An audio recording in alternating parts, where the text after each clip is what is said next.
Hey, we wanted to recap a little bit about the spring and talk a little bit about our players, where we think our team is at right now. This spring was probably a little bit different than some other springs because we went into the spring with so many new faces, players we needed to develop, young kids, and we was able to practice. I feel like a little more physical, a little tougher than what we may have done in a couple of years past when we had a couple of those big senior classes that were full of 2- and 3-year starters. Not many of those guys returning right now. And so we went into it with the mindset we had to develop some players, we had to develop depth, and we feel like coming out of spring at most positions, we feel like we've got a pretty good idea of where we're at right now. Some spots still some question marks to still figure out and work through this summer. And then as we get into practice during two-a-day camp, still got 29 more practices. But you know, you go back and look, we was able to have a full game this year during the spring football game, the red-white game. That's the first time we've been able to do that in a while. And one of the main reasons we had enough offensive line depth. We've got a lot of depth on the offensive line. I think our offensive line will have a chance to be one of the best we've had in a while. Maybe not just this year, but in the next few years to come, because we've got a couple of guys like Robert Hunt, who looks like he's locked down the starting left guard spot. You know, that's a kid that could become a 4-year starter. And right now he's 6'6", 330, and moves extremely well. Then you've got Grant Horst at right tackle, and you're talking about the Akron at the left tackle, and those guys have 2 more years. And then at the right guard spot, we'll start also a redshirt freshman. So a lot of very talented young freshmen on the offensive line. At running back, Jordan Wright, we feel like probably had the best spring of any player on the team. Made the most progress, and he's a guy that's going to play, I think, a lot of snaps. I think he'll be able to go in and spell Eli and be a good little 1-2 punch as Eli needs a break during the season. So I thought that was a big plus. And Darius Hawkins is just going into his junior year, and to be honest with you, he had his best camp yet.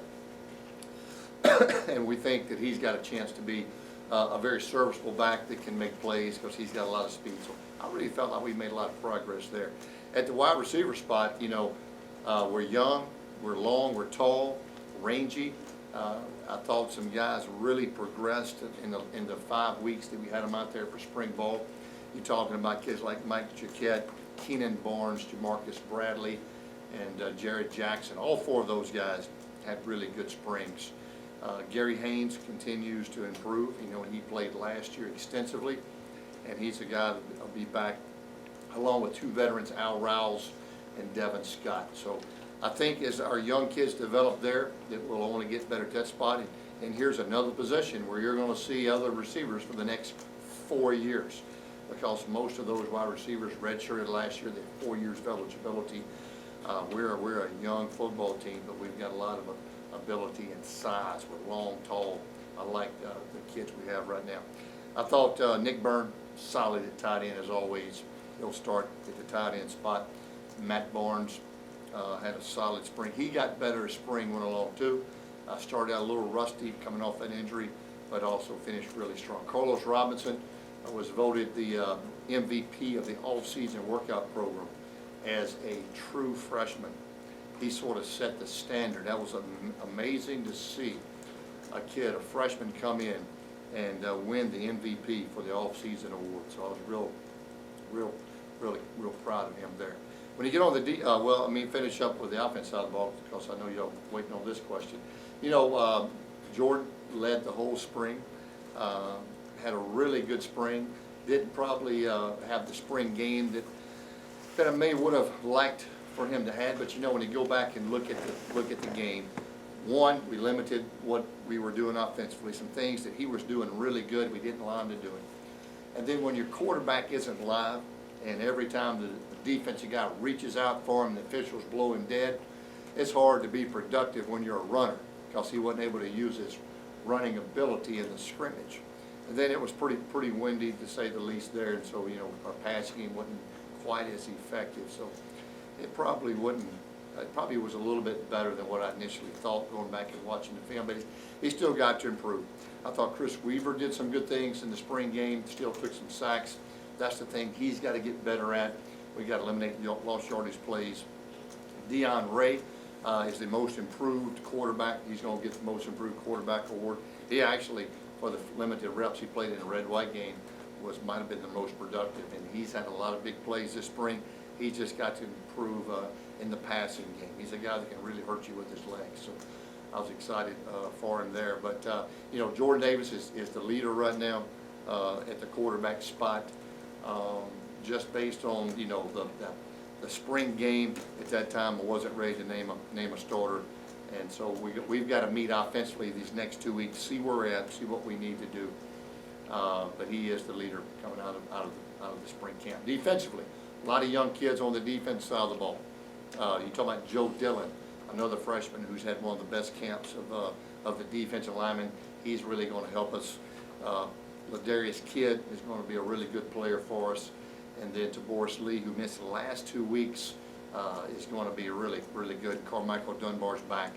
But, you know, we're going to bring in 4 more defensive linemen. I'll take that back. 5 more junior college defensive linemen and DNs combined. So we've got we're going to have a lot of depth at the D-line position, feel like more than what we've had. When you move to the secondary, Simeon Thomas probably had one of the most impressive performances that I've seen in the secondary in a game or spring game. He had 8 tackles, was all over the field. He showed what we've been waiting to see for 4 years, and so excited about that. I thought Savion Brown played solid.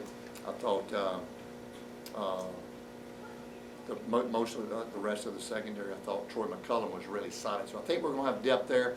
Plus, we've got some immediate help coming in with some junior college players in May. So excited about those guys. At the linebacker spot, we're going to be, I think, really good with Otha Peters leading the way. He sort of has taken the helm at the defensive side of the ball.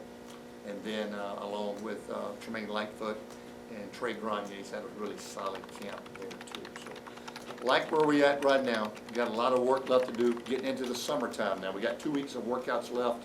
Then we get into exams. Kids will go home for 3.5 weeks, back for summer workouts. It'll be critical for us to have a great summer and then a good fall camp. A lot of preparation time left before we get ready for our first home game, which will be a great test with a great Boise State coming into town to Cajun Field. So with that, we'll open up any questions. We talked about how it was the most physical. Did anybody come out with anything injury-wise that they can't start camp? No, not where they can't start camp. You know, Taboris had a sprained shoulder, and in some of those drills that we were talking about, he'll be back. Matter of fact, he'll be back and ready to go when we start at the end of May. And so he'll be back. Nobody else was injured to where they won't be able to for start of camp or really the start of May.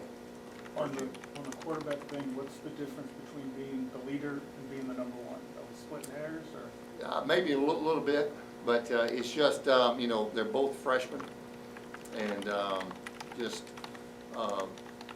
may end up naming a starter, may not, but you know, he's in the lead right now. The other guys will have to knock him off. I guess I'm just letting them know that he's not so far in the lead where he can't be overtaken. You know, Chris Weaver was pretty good during that game. Deion Ray is probably had more big plays this spring than any quarterback we've got. He's just been a little inconsistent in the passing game. But like I said, I really in some ways wish that we would have unleashed the quarterbacks alive in the spring game instead of the week before. Because with the lights on and the fans there, the crowd, the noise, we tried to create a loud, you know, environment to sort of see how they would react with the lights on. And that's what, you know, we're waiting to see. Let the quarterback can take charge, make those plays when they really count. Any position changes coming out of spring? Anybody leaving? And have you settled anything on?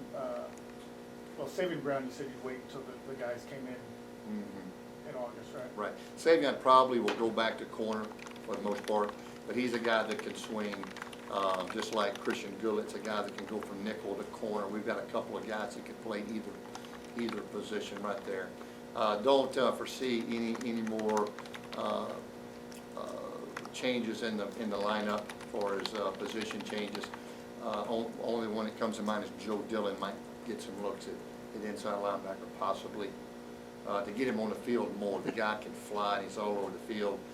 And, you know, right now, he's playing behind a couple of guys, or behind Mario, and so he's a little bit light. And so that's my little bit worry about Joe. He's a little light, but I could get him on the field somewhere else maybe for a few more reps. And so we're going to look and see how that shakes down. Any update on Jared Johnson and Jalen Nixon? Yeah, the athletic trainers feel like that Jared Johnson will be full speed June 1st, starting summer workouts. And he'll need that summer of working with the quarterbacks to be ready to go. You know, he ended up being a really good red zone threat for us, you know, 2 years ago. And so hopefully we can get him back and get him rolling. And the other question was? Jalen Nixon. Jalen Nixon. Yeah, Jalen will be full go on June the 1st. And the thing I've got to do with Jalen is, you know, he worked a little bit at quarterback there at the end. Didn't put him at running back because of all the running between the tackles and that foot wasn't ready. I've got to figure out where I'm going to put Jalen. Jalen's too good of a football player to where he has to be on the sideline. He's got to be on the field, whether it's at running back, whether it's on defense. And if he's a backup quarterback, he just can't help us enough. He's a guy that could go in the game, though. You know, if we had to have him because of an injury, I think, you know, he'd be a pretty good option. A guy that started, you know, a lot of college football games and was successful. But I need him more on the field in a bigger role. And so I've got to find him a place to play. Special teams, possibly on defense, maybe on offense at running back. So we're waiting to see how that might shake out. Just to clarify, he's not in the mix for the starting quarterback job this fall, or Yeah, he didn't get any reps for the starting quarterback job in the spring. And the way our quarterbacks have developed, I'm looking to try to find him another spot on the field. Is it fair to say that defense is going to be the part that could change the most between now and August, just with all the people you got coming in? Yeah, especially, you know, the depth. You know, our first team defense, for the most part, was out there. But the second team defense was not. The second team defense, for the most part, looks like it's going to arrive in June. A lot of junior college players coming in that can give us some immediate help. I'll tell you, a lot of those guys are probably going to push some guys for some playing time. But I like our starting 11. Well, I tell you, it's pretty salty. But we're going to gain a lot of depth here pretty quick. Especially with the JUCO players coming back, is really what you're going for in the defensive backfield. Large, athletic, rangy, because you have some serious size at the corner position. We really do. You know, we're 6'3", 6'1" at the corner spots. You know, we're tall, we're long, and we've got some more like that coming. So, you know, even on the D line, we've got a lot of depth coming, and at the defensive end position, I think it's really going to make a difference. Are you expecting a lot of healthy competition for the backup running back spot? Because Jordan Wright clearly said he wants it. Maybe Jalen Nixon gets reps, new guys coming in too. No question. I think we'll have lots of options there. We've got 2 talented freshmen coming in, and then like we talked about, Jordan Wright right now has really had a solid camp, and then you got a junior in Ladarius Hoggins who's had a couple of nice runs this spring for big plays. He had one in the spring game. He's a guy, if we can get him through the line of scrimmage, he can really go. So I think we'll end up with some really good quality depth there.